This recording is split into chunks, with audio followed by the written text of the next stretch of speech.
Hello everyone, कैसे हैं आप सभी। आई होप आप सबकी तैयारी बहुत अच्छी चल रही होगी एंड आप सभी बहुत अच्छे होंगे। So guys, as you all know that जैसे हमने एडिटोरियल रीडिंग की सीरीज़ शुरू की है, so it's day 3 and let's get started. तो पहले हम देख लेते हैं एडिटोरियल क्या है। हमारा एवर्टिंग एंजल्स फेस, ठीक है। चलो देखते हैं इस एडिटोरियल में क्या है।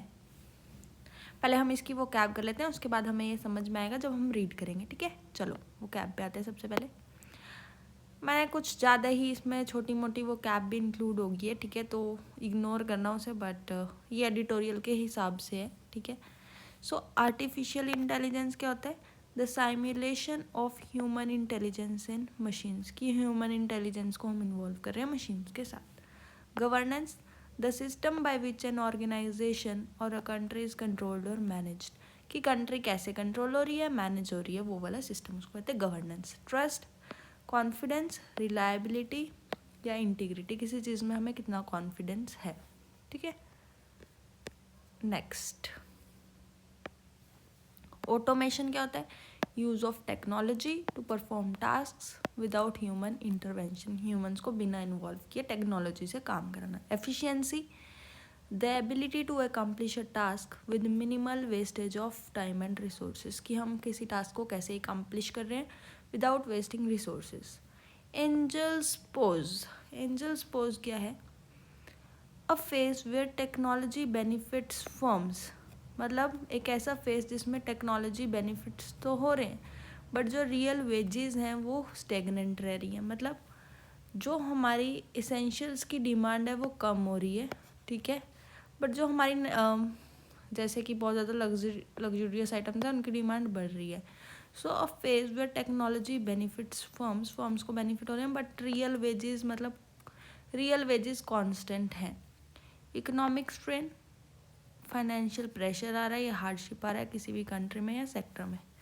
Renewable energy, energy from sources that are naturally replenished like wind, solar energy, ये सारी क्या है? रिन्यूएबल एनर्जी जिनको रीजनरेट किया जा सकता है, ठीक है। चलिए, डिसरप्शंस, डिसरप्शंस क्या होता है? Disturbances that interrupt normal activity या प्रोग्रेस, उन्हें हम बोलते हैं डिसरप्शंस, की कुछ डिस्टर्बेंसेस हैं जो डिसरप्ट कर रही हैं, जो इंटरप्ट कर रही हैं नॉर्मल एक्टिविटी या फिर बिजनेस को, progress. Talent pipeline, talent pipeline क्या होता है? A steady supply of skilled workers in a specific industry, की स्टेडी सप्लाई हो रहा है स्किल्ड वर्कर्स की किसी भी स्पेसिफिक इंडस्ट्री में। प्रोएक्टिव मेजर्स, प्रोएक्टिव मेजर्स क्या होता है? प्रो मीन्स इन एडवांस, आप कोई मेजर्स ले लें to prevent problems before they occur. Skill development, skill development क्या होता है? The process of learning new abilities for career growth, कि हम नए नई एबिलिटीज़ सीख रहे हैं फॉर करियर ग्रोथ, ताकि हमारे करियर में और भी ज़्यादा ग्रोथ हो। चलिए आ जाते हैं आर्टिकल पे। एंजल्स पोज को एवर्ट करना, कैसे हम एंजल्स पोज को रोकेंगे? अब एंजल्स पोज क्या है ये आपको भी आगे समझ में आएगा एडिटोरियल के साथ, जैसे हम रीड करेंगे। ज़रूरी नहीं है जब हम किसी चीज़ को स्टार्टिंग में पढ़ते हैं हमें वो समझ आ रही है, ठीक है। तो चलिए शुरू कर दें।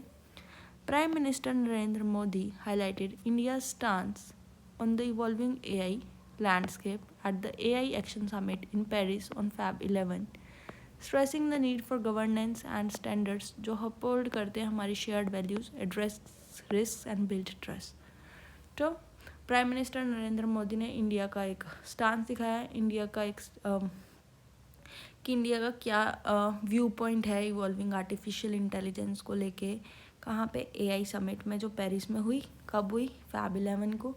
स्ट्रेसिंग द नीड की गवर्नेंस स्टैंडर्ड्स क्या हैं जो हमारे पॉलिसीज़ को, हमारी वैल्यूज़ को होल्ड कर रहे हैं, जिसकी वजह से ट्रस्ट भी बढ़ेगा। This perspective is also reflected in the joint statement जो इंडिया ने एंड ओवर 50 अदर कंट्रीज़ ने साइन किए। Commitment to trust, safety and universal access align well with India's efforts to advance AI technologies while mitigating risks।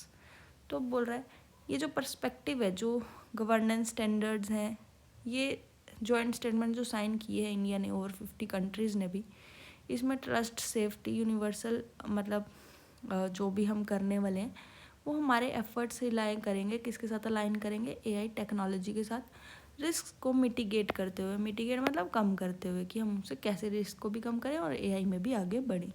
Next, the nation's approach to AI, जो nation की approach है वो crucial रहने वाली है, important रहने वाली है। As technology progresses, technology progress करेगी तो कॉस्ट डिक्लाइन करेगी। Innovation such as Chinese firm DeepSeek breakthrough क्या होता है, success reasoning models, underscore highlights, underscore का मतलब क्या होता है, हाईलाइट करना किसी चीज़ को, the growing risk to labour market, अगर टेक्नोलॉजी बढ़ेगी तो लेबर की डिमांड तो कम होने वाली है। So IT and the services sector ये कंस्टिट्यूट करते हैं एक सिग्निफिकेंट पोर्शन इंडियन इकोनॉमी का, बट एम्प्लॉय करते हैं relatively smaller workforce. So AI driven efficiency gains present करते हैं अट्रैक्टिव बिजनेस तो है, येट पोटेंशियल क्या है कि जॉब लॉसेज होंगे या फिर स्टेगनेंट वेज ग्रोथ हो जाएगा इस सेक्टर में, जिसकी वजह से सीरियस रिस्क है क्योंकि जॉब्स कम होने वाली हैं, ठीक है। जिसकी वजह से हमारे यहाँ पे कौन सा पोज आने वाला है, एंजल्स पोज, ठीक है, क्योंकि वेजेस कम होने वाली हैं, ठीक है, इनकम कम होने वाली है, तो जो नेसेसिटीज़ हैं उनकी डिमांड भी कम होगी क्योंकि इनकम कम होने वाली है, ठीक है। चलिए next, the prime minister rightly pointed out that technological advancements historically create new employment opportunity. जो प्राइम मिनिस्टर नरेंद्र मोदी हैं उन्होंने कहा कि अगर टेक्नोलॉजी में एडवांसमेंट्स होंगे तो उसकी वजह से नई अपॉर्चुनिटीज़ आने वाली हैं। हाउएवर, इसके बावजूद जो इकोनॉमिक सर्वे में आया, there is a valid concern regarding an Engels pause. Engels pause क्या है, a phase where a firm reaps the benefits of new technology. जो फर्म है वो न्यू टेक्नोलॉजी के बेनिफिट्स लेगी, जिसकी वजह से क्या होगा, मतलब वो एआई टेक्नोलॉजी एआई के फ़ायदे उठाएगी, जिसकी वजह से रियल वेजेस स्टेगनेट करेंगी और लोगों की जॉब जाएगी। India can not afford even a brief period of such economic strain. ऐसा period India can not afford, तो इसके लिए प्रोएक्टिव रिस्पॉन्सेज हमें लेने पड़ेंगे जो ज़रूरी हैं, ठीक है। चलिए next, this the summits emphasise क्या करते हैं, पॉइंट आउट करना, सस्टेनेबल एआई ग्रोथ होनी चाहिए, एनर्जी एफिशिएंसी होनी चाहिए, इक्वली टाइमली, ये दोनों इक्वली साथ साथ चलने चाहिए, गिवन ग्लोबल क्लाइमेट इम्पेरेटिव्स, जो भी उस टाइम की इम्पोर्टेंस है। तो यूनाइटेड स्टेट्स प्रोड्यूस करती है more than twice the electricity of India, लेकिन पॉपुलेशन क्या उसकी 1/4। So growing share of this energy is now consumed by data centers, जो एआई ट्रेनिंग प्रोवाइड करते हैं और डिप्लॉयमेंट करते हैं उनका, ठीक है। As AI driven energy demand surges, जैसे एआई एनर्जी डिमांड मतलब एआई की डिमांड बढ़ रही है, सर्ज मतलब इंक्रीज होना, ensuring that this growth is powered by renewable sources. तो ये जो डिमांड है एआई की किससे पावर होनी चाहिए, रिन्यूएबल सोर्सेज से, ठीक है, जो जिनको फिर से रीजनरेट किया जा सके। Commercial AI success remains elusive, elusive क्या था, डिफ़िकल्ट टू अचीव। इसमें सब्सटेंशियल इन्वेस्टमेंट्स लगेंगी, flowing into top market players but offering limited financial returns. अभी तो लिमिटेड हैं इसमें रिटर्न्स, ठीक है। Well India may not replicate this high investments high हो, लो रिटर्न मॉडल हो, कौन करेगा invest, developing foundational AI models.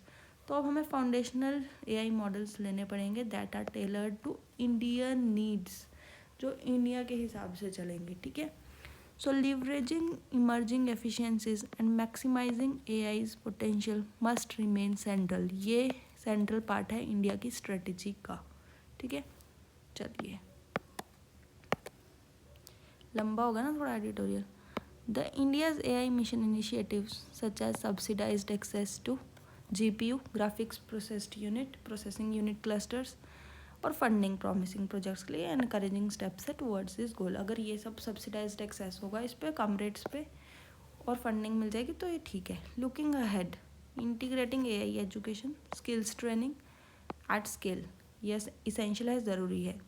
Even a significant share of top AI talent, जिनको नॉलेज है एआई की वो भी बाहर चल जाते हैं इंडिया से। इंडिया मस्ट इंश्योर कि जो उसकी डोमेस्टिक इंडस्ट्री है वो सफिशेंट एक्सपर्टीज़ रखे to remain competitive in the market, ताकि वो भी कॉम्पिटिटिव रहे बाकी प्लेयर्स की तरह। एआई विल अनडाउटली, इसकी वजह से रीशेप तो होंगे इंडस्ट्रीज और रोबस्ट टैलेंट पाइपलाइन आएगी, मतलब जिनके पास बहुत ज़्यादा टैलेंट है, स्किल्स है, तो ये will be a key to ensuring that India not only adapts but also thrives in this transformation. कि इंडिया सिर्फ अडेप्ट नहीं कर रहा बल्कि ग्रो भी कर रहा है, सक्सेसफुल भी हो रहा है इस ट्रांसफॉर्मेशन में. Okay, so very interesting article, मतलब मज़ा आ गया इसे पढ़ के. So guys let's see you guys tomorrow.